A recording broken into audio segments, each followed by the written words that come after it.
Hello. Hello, নাসিরের আব্বা। হ্যাঁ বলছি। আপনার ছেলেকে কিডন্যাপ করেছি। মুক্তিপণ দিতে হবে 30 লক্ষ টাকা। আলহামদুলিল্লাহ। ওই অপদার্থেরে কিডন্যাপ করার কি দরকার? মাথায় গোবর ছাড়া কিছু নাই। আরে ফেলেন, আমিও রেহাই পাই। ওই আমি খুব টিকিট দেবো মাইরা বললাম কিন্তু। ওই আমরা গাড়ি দেখি রে, মাইরে ভালো ভাই। এমনিতে ওর হাত খরচ দিতে দিতে আমি ফকির। ওই একটাই পোলা মাইরা দেবো কিন্তু। দরকার নাই, এখনো শরীরে বহুত জোর আছে। একটা গেলে আরেকটা পাবো।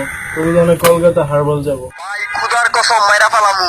মেরে ফেলেন ভাই, আমি মারলে তো পুলিশ কেস হয়ে যাবে, আপনি মারলে আমি কেসও করবো না। ওই হাড্ডি গুড্ডি আলাদা করুম কিন্তু। ওর হাত আমি অলরেডি 6বার ভাঙছি, পা ভাঙছি 2বার। আমি ওর গুলিও করতে গেছিলাম, শুধুমাত্র ওর মার কারণে ও আমার হাত থেকে বাঁচে গেছে। দুহাই লাগে মুক্তিপণ 10 লাখ আপনার পোলারে লয়ে যান।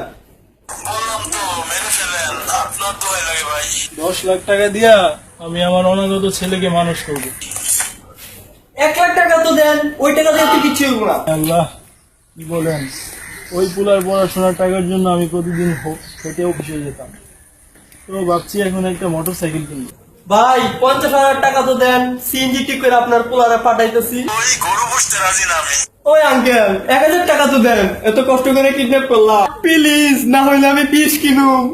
ওর মায়ের জন্য অনেকদিন শাড়ি কিনি না, ভাবছি একটা শাড়ি কিনবো। 100 টাকা তো দেন, সিজি ভাড়া করে আপনার ছেলেরে পাঠাই। তুমি করছো, তুমি পাঠাও, পারুম না।